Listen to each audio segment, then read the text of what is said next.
Bonjour à tous. Rappelez-vous, au commencement était le magazine Focus Vif, vendu chaque semaine avec le Vif l'Express. Ensuite, il y eut le podcast des journalistes de Focus, le prolongement radio de nos pages. Et aujourd'hui, il y a sa déclinaison télé que vous avez sous les yeux en ce moment même si vous apercevez ce petit signe de la main que je vous adresse. De toute façon, que vous nous écoutiez ou que vous nous regardiez, le principe reste le même. 4 professionnels de la critique, tous calés dans un domaine différent, qui discutent des objets culturels les plus remarqués du moment. On cause aujourd'hui du nouvel album de David Bowie, de The Master, le film de Paul Thomas Anderson, de la série Game of Thrones et du roman de Paula Olwak-Sarak, Les théories sauvages. Et qui a vu, lu et écouté tout ça? Il y a The Teen White Duke, Laurent Raphaël, qui est le rédacteur en chef du magazine. Bonjour Laurent. Bonjour. Il y a Kevin Dochin, notre caméléon, journaliste homme à tout faire de la rédaction. Bonjour. Et puis il y a notre Ziggy Stardust, vendeur de glamour, de rêves et de paillettes, et aussi journaliste télé, c'est Giver Stratton. Champion de flipper. Et champion de flipper. C'est parti, Focus Store, clap 10e.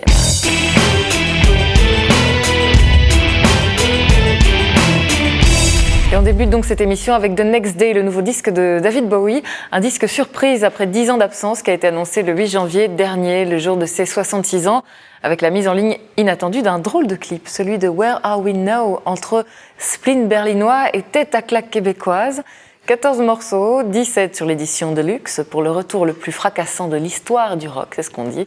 Toujours ce dosage de beaux bizarres planants et de guitares énervées, de glam et de psyché, et cette voix fragile et vacillante en équilibre précaire entre vibrato soul et chevrotement de vieilles biques tondues à vif. Je vous laisse constater par vous-même avec un extrait de The Stars Are Out Tonight, le deuxième single de l'album.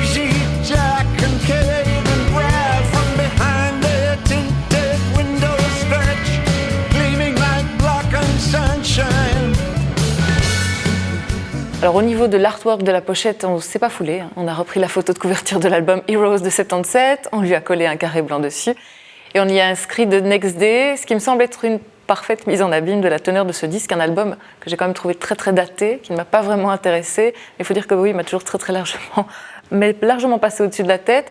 Mais j'ai l'impression que je vais me sentir quand même très très seule sur ce coup-là. Non, vous n'allez pas me taper? Non, oui, mais jamais passé au-dessus de la tête. Non plus. Vas-y, Guy. Relax.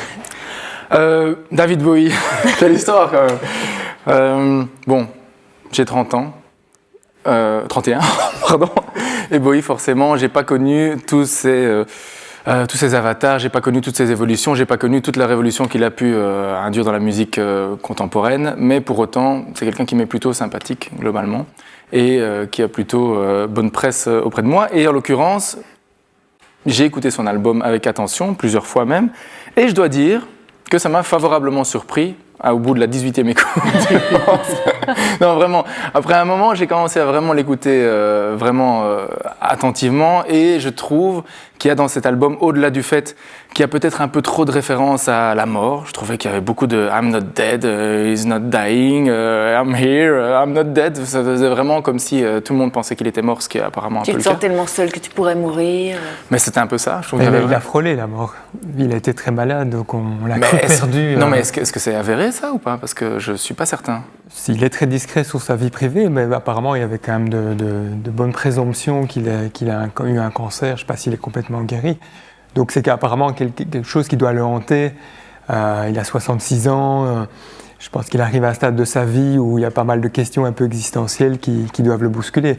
En tout cas, il y a beaucoup de ces thèmes de la mort qui revient régulièrement dans l'album. Aussi, c'est un album, je trouve, très punch, qui rentre vraiment dedans au niveau de guitare. Il y a beaucoup de guitare, etc. Mais ce que je trouvais vraiment intéressant dans l'album, c'est que chaque chanson, je trouve, a une personnalité. Donc il y a des gimmicks Dans chaque chanson, C'est vrai. il y a, c'est reconnaissable. C'est pas une espèce de litanie comme on peut entendre des albums pop actuellement, où au bout de la 6e ou 7e chanson, Tu sais même pas si t'as changé de plage exactement, ou pas. Exactement. Ici, il y a un vrai côté.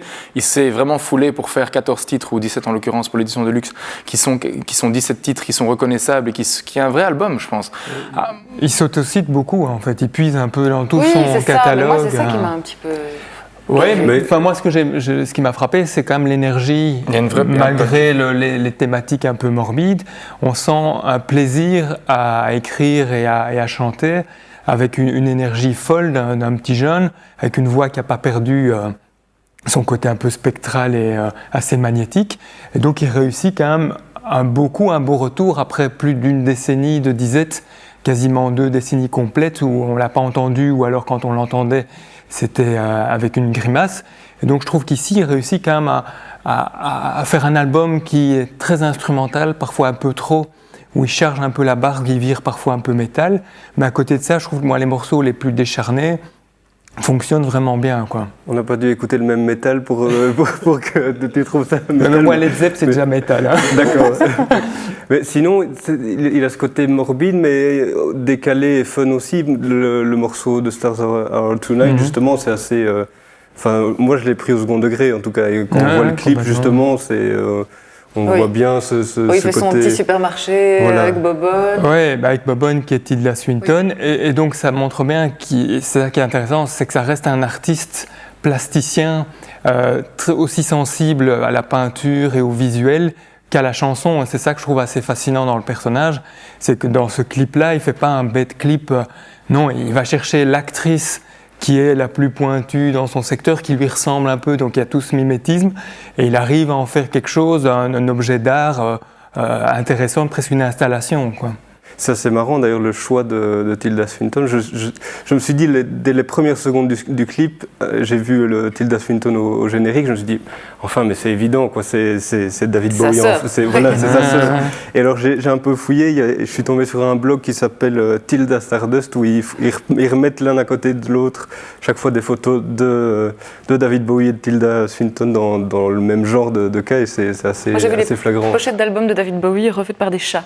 C'était assez C'est bien par des aussi. lolcats. C'est pas... Enfin bon, on peut reparler aussi de cette manière d'amener cet album, puisqu'il a caché toute l'histoire. De nouveau, un coup de génie du bonhomme, qui arrive en étant un contre-courant complet de l'exhibitionnisme et du buzz, sort un album du jour au lendemain sans que personne soit au courant. Ouais. C'est un coup de maître, parce que finalement, sans se montrer, puisqu'il n'accorde pas d'interview, tout le monde parle de lui. Et cet album est apparemment premier dans les ventes sur iTunes. Et il réussit à faire un carton, quoi. Musicalement, qu'est-ce que tu peux c'est nous en dire? C'est ce que je voulais dire, justement. Enfin, je trouve qu'on parlait de cet album assez patchwork, avec un peu de tout de chaque genre, mais par contre, je trouve qu'au global, au final, on retrouve pas, il n'y a pas un grand morceau, ça manque de chansons assez pop avec des refrains qu'on retient, qu'on chante. Valentine's Day, c'est justement, ouais, c'est une grande, je trouve que c'est une chanson pop évidente. J'ai pas dit que c'était des mauvais morceaux, mais je trouve que en sortant de l'album, enfin en tout cas moi j'ai pas un gimmick qui me reste en tête. Oui, t'as pas un tube. Voilà, qui s'impose. Il n'y a pas un Ziggy Stardust, il n'y a pas un Rebel par exemple. Qui fait encore un tube comme ça instantané, Diams. qui soit original. Voilà. Mais c'est l'exception, Nabila, oui. Non, mais on a des références. Je trouve que justement Valentine's Day, par exemple, c'est quelque chose, c'est une chanson pop vraiment bien ficelée, bien avec justement le refrain qui revient, qui est entêtant, etc. C'est une des chansons sur lesquelles je me suis retourné plusieurs fois en me disant il y a quelque chose d'un peu particulier. Maintenant, après, c'est vrai que faire des chansons Ashes to Ashes ou les chansons qu'il a pu faire, Life on Mars ou des choses comme ça, c'est pas certain qu'on les retrouve d'ici peu, mais pour autant, c'est quand même pas mal ce qu'il a fait. Bon, je suis devenu rouge comme ma couleur. Des petits carrés blancs sur 10. Bah, moi, j'en mets 5, parce qu'en fait, oui, ça me fait chier. En fait. C'était passé au-dessus de la tête, ça me fait chier complètement. Je l'ai écouté pourtant au moins rien 20 fois. Rien à sauver pour toi dans le lot? Bah si, je préfère ça que le bruit des ongles qui crient sur un tableau noir, mais c'est même vraiment... les albums des années 80, tu restes hermétique. Let's Dance et tout ça te parle pas. Les albums plus pop, ça te parle pas non plus. Non. Ok. Donc voilà, 5. Et toi? 7. Jusqu'à 7. Je vais mettre 7 aussi, ouais. Moi, je vais mettre 6. Mais je me sens plus, je suis plus de votre côté. Je trouve que je suis un peu trop près de ton avis, mais en même temps, je trouve que par rapport à. Oui. T'es près de quelqu'un qui vient de comparer Bowie au crissement voilà, des ongles sur un tableau. Non, j'ai dit que c'était quand même mieux. Donc je crois que je vais mettre un 7 quand même. Élément comparatif. Ou alors tu redescends ta cote, mais sinon. Allez, c'est 4. Moi, je mets 4.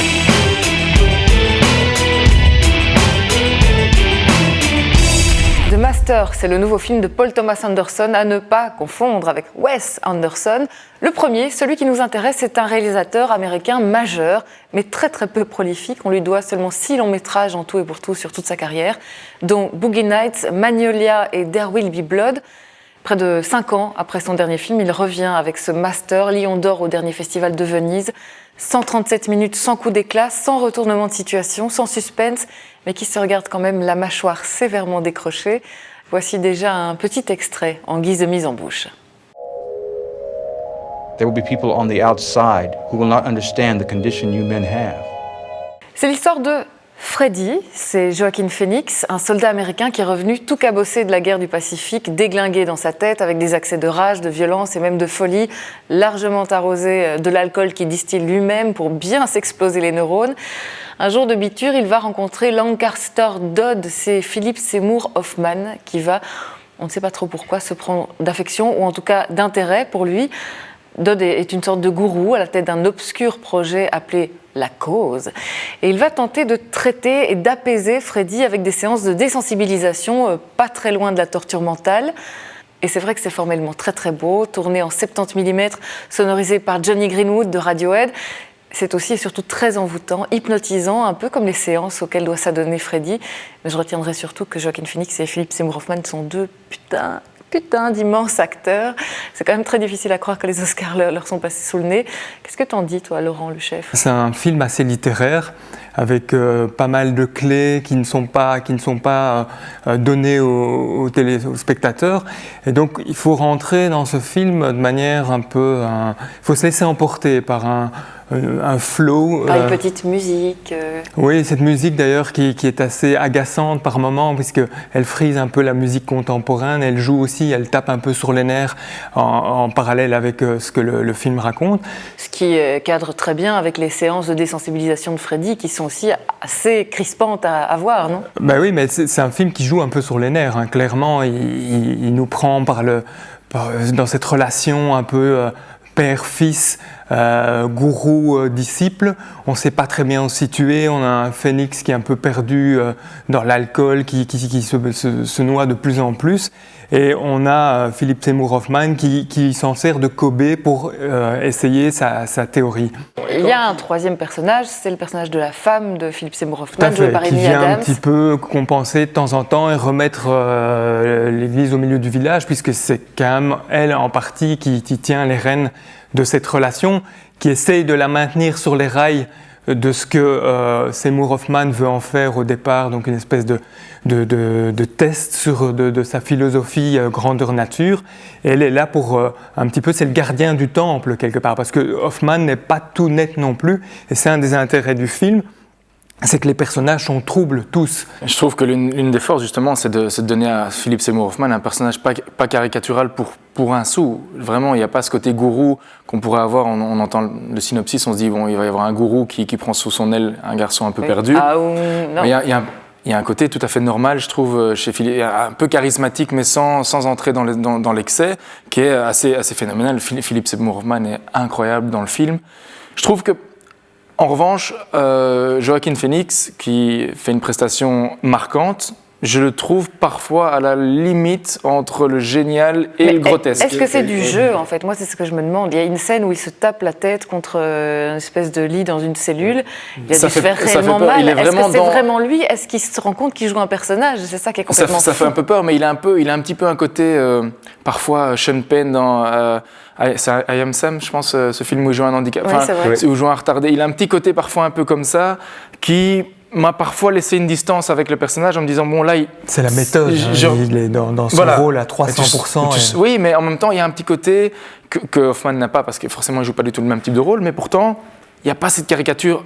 Et pourtant, Hoffman a une palette de nuances dans son jeu qui est phénoménale, quoi. Mais Phoenix est plus monochrome que Seymour Hoffman, mais Seymour Hoffman ici étant quelqu'un qui manipule les concepts, qui est à la fois physicien, théoricien, tout ce qu'on veut, évidemment il doit avoir une palette beaucoup plus large pour embrigader les gens. Ici Phoenix c'est quelqu'un de faible, c'est un être faible et avec ses excès, complètement brimé par la guerre puisque ça c'est le point de départ. Alors je suis assez d'accord, hein, on se demande un peu jusqu'où il joue et où est-ce qu'il est réellement lui-même. Phoenix apparemment est quelqu'un d'assez incontrôlable. Ce qu'il y a d'autre, je trouve vraiment d'impressionnant dans le film, c'est la photo. Il y a quelque chose, de lumineux dans ce film. Dès les premières images qui justement, tu disais, on rentre un peu pas à pas dans le film. Moi, je trouvais qu'au contraire, tu es directement happé parce qu'il y a une clarté, une luminosité incroyable dans le film. Et justement...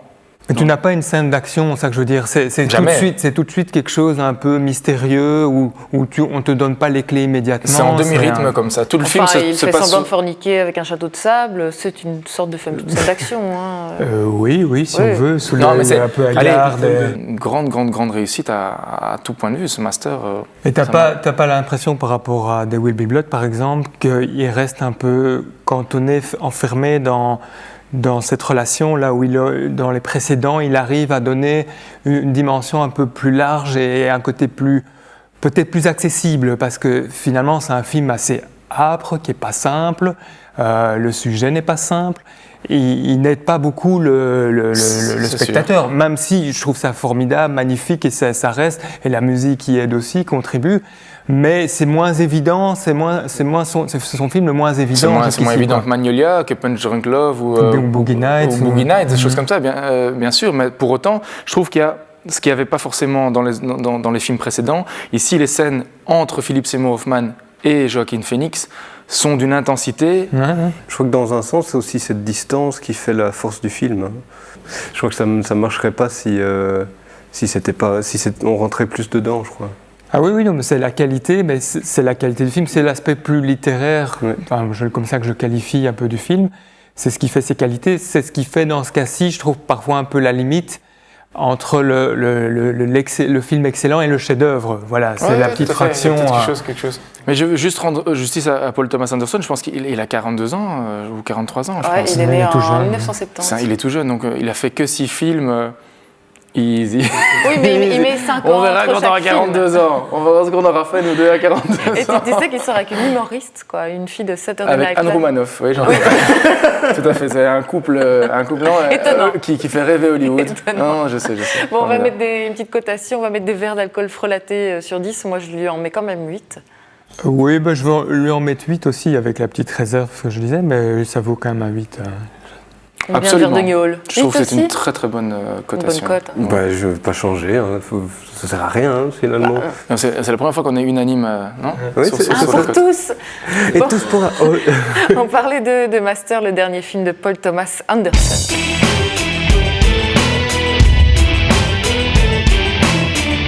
Game of Thrones, c'est la série qui nous intéresse aujourd'hui parce que la diffusion de sa première saison ne va pas tarder à se terminer sur la 2, sur la RTBF, parce que sa 3e saison débutera dans 2 semaines aux États-Unis et parce que sa 2e vient de sortir en DVD chez nous. Ça fait quand même quelques bonnes raisons.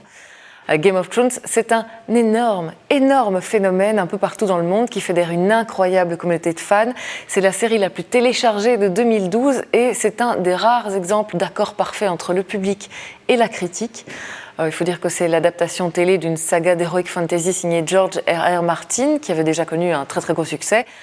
Bon alors, comment pitcher un truc pareil? C'est assez difficile parce que c'est vraiment monumental. On va dire que dans le royaume des 7 couronnes, il y a bien longtemps, un roi, dont le bras droit vient d'être assassiné, demande à l'un de ses seigneurs de devenir son second. Et de l'autre côté du monde, le fils de l'ancien roi renversé par le nouveau veut conquérir le trône.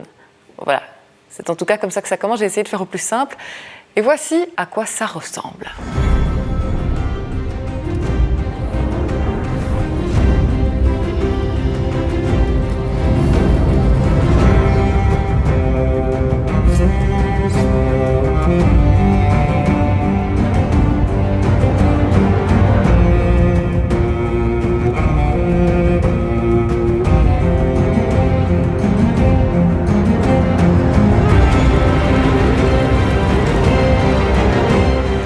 fait, à base de têtes tranchées et de groupes de femmes besognées.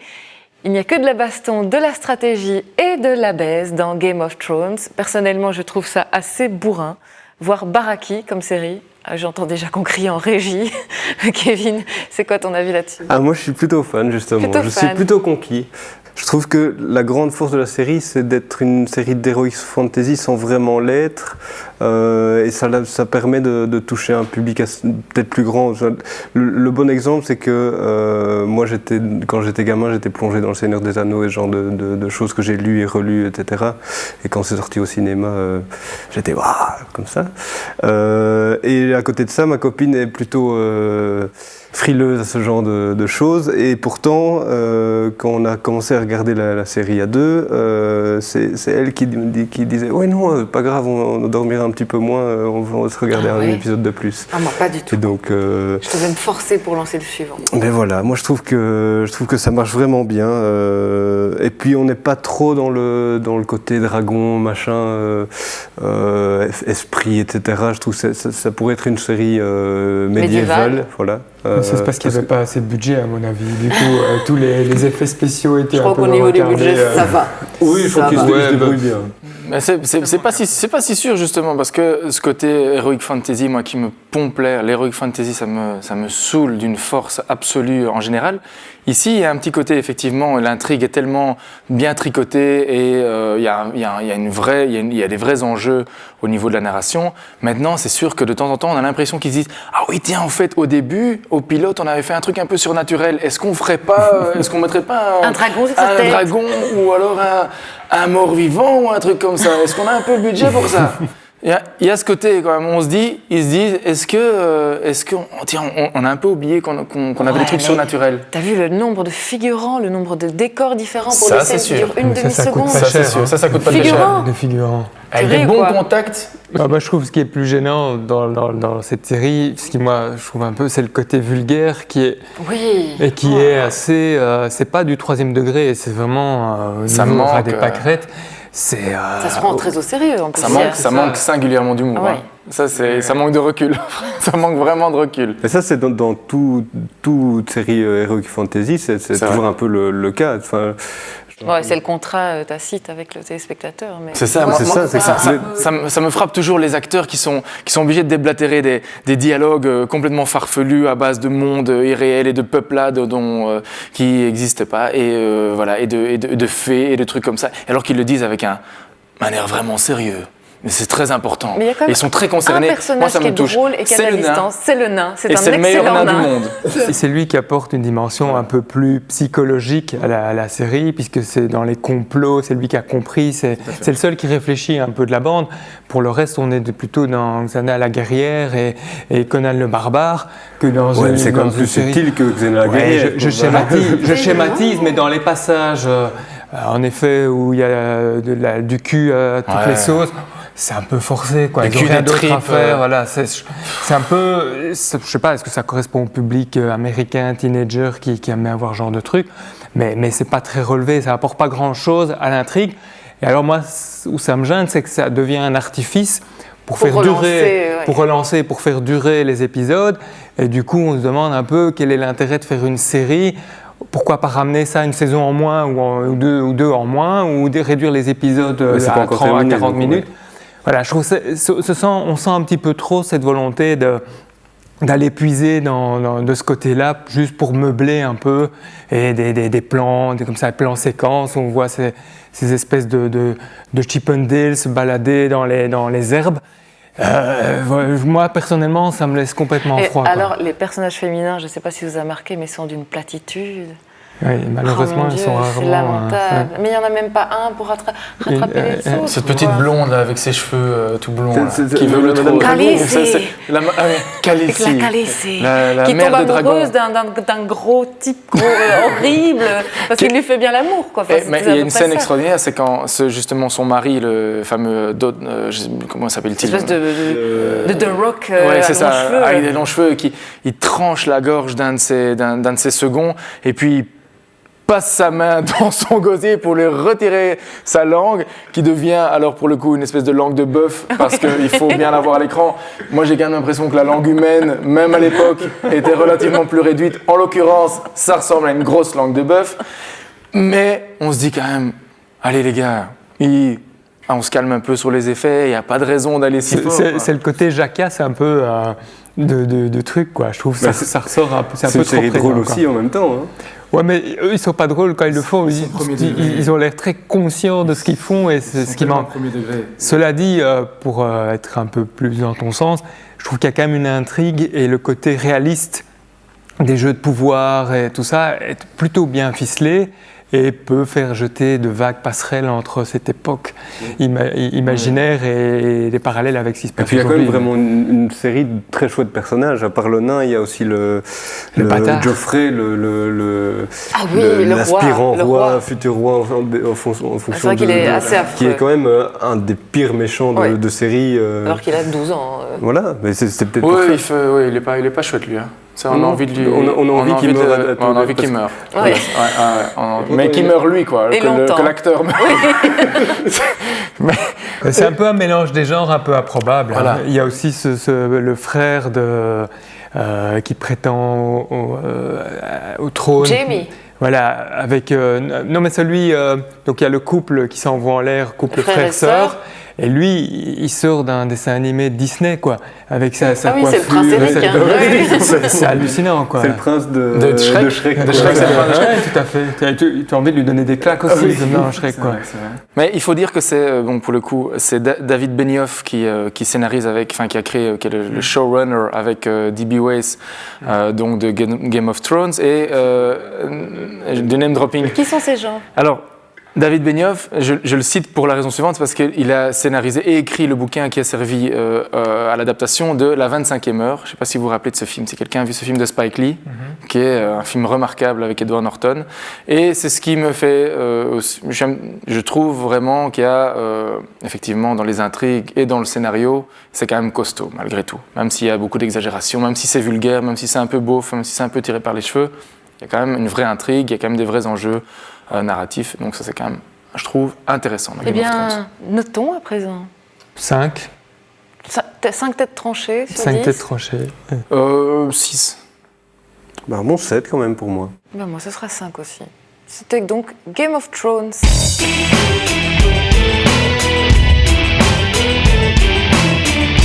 Les théories sauvages, c'est un livre argentin, le premier roman de Paula Olwak-Sarac, je ne sais pas comment on prononce.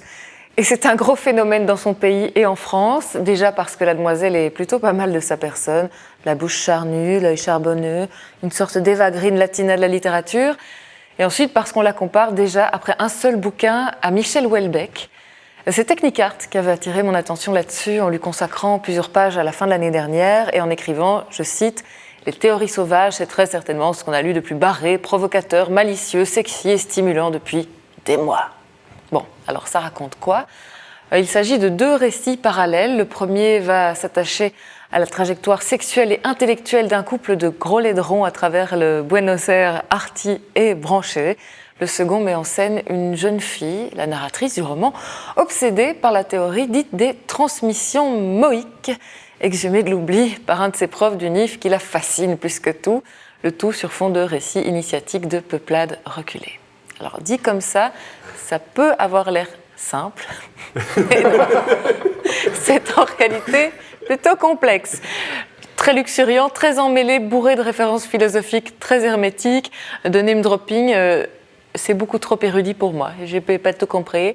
Et c'est un peu vain en tout cas, ce qui fait que je n'ai pas dépassé la page 120 sur 250, je vous l'avoue. Et que je n'ai pas vraiment l'intention de m'y remettre en rentrant, j'ai assez enduré de choses comme ça.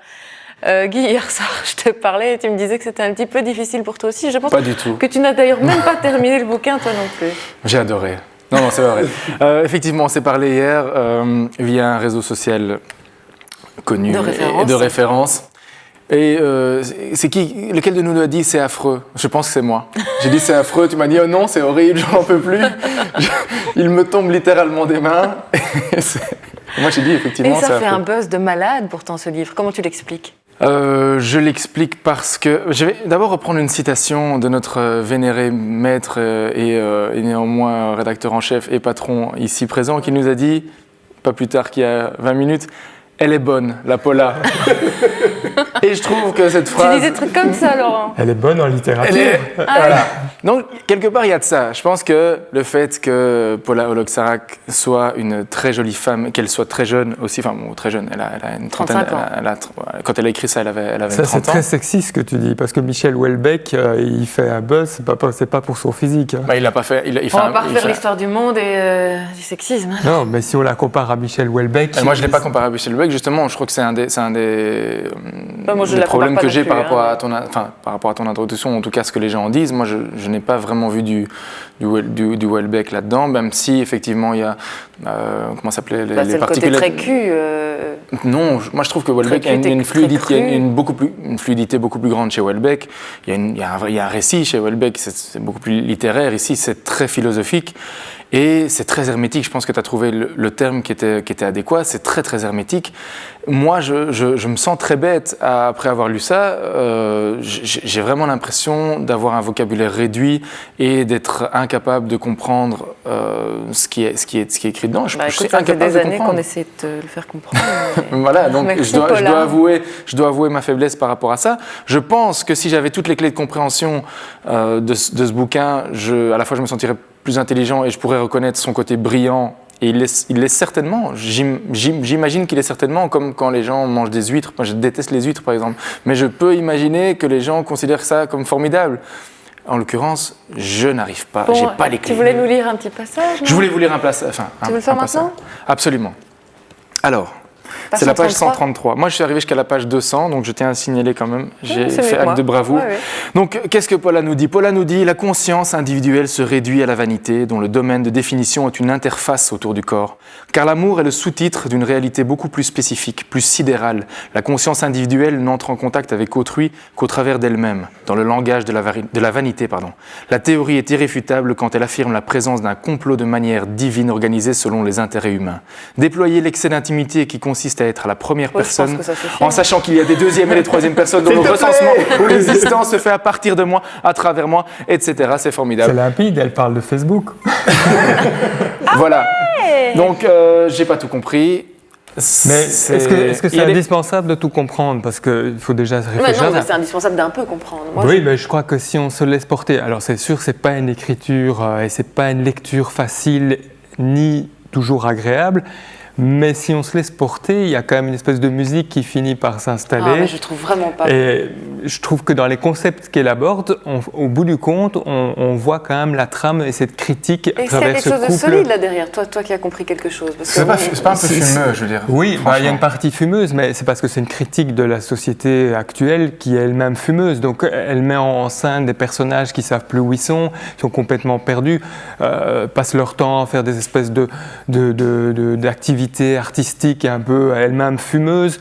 Ils n'ont plus de repères, donc ils sont dans un échangisme mais qui n'est pas satisfaisant parce qu'il n'y a personne qui s'y retrouve là-dedans.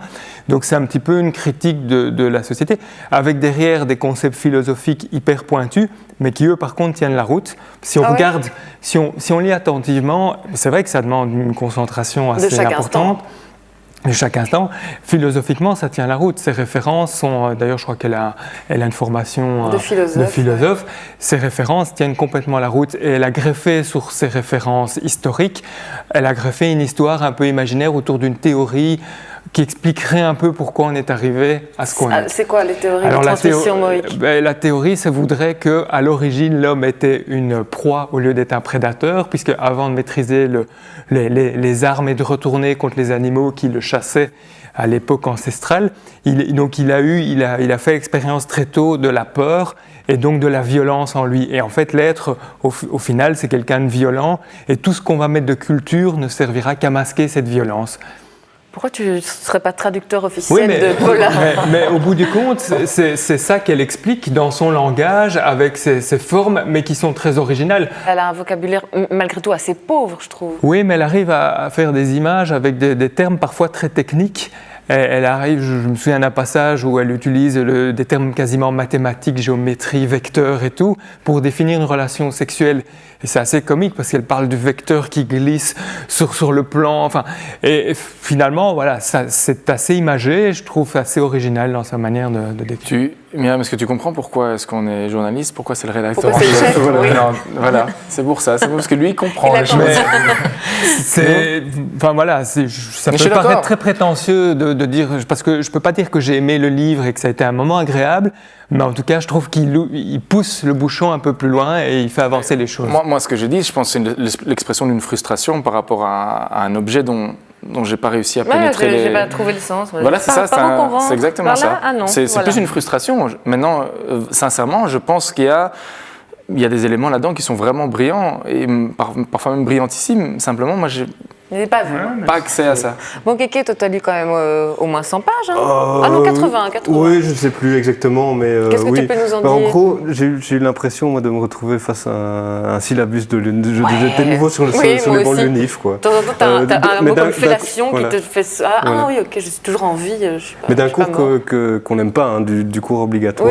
Oui. Enfin, voilà. Qui fait chier et qu'il y a des résumés qui circulent sur Internet. Et n'étant pas un lecteur très très assidu, Ouais, je trouve à dose homéopathique, de temps en temps, ça bouscule un Mais en peu. tout cas, et par ça, comparaison, par contraste, les autres livres paraissent passionnants, je trouve. Enfin, ça peut être déjà être ouais. une bonne raison. Ouais. C'est un électrochoc dans ton univers de lecteur. Mais par contre, il y a certains passages où je lisais et j'oubliais un petit peu que je lisais. Par contre, après 20 pages, je me rendais compte que j'ai lu 20 pages, mais qu'est-ce que j'ai retenu? Enfin, un peu vraiment comme face à un syllabus de... Bon, alors on va lui donner des dictionnaires sur 10, parce qu'elle en a utilisé visiblement beaucoup, ou des Google sur 10. Alors moi je lui donne 3 Google sur 10.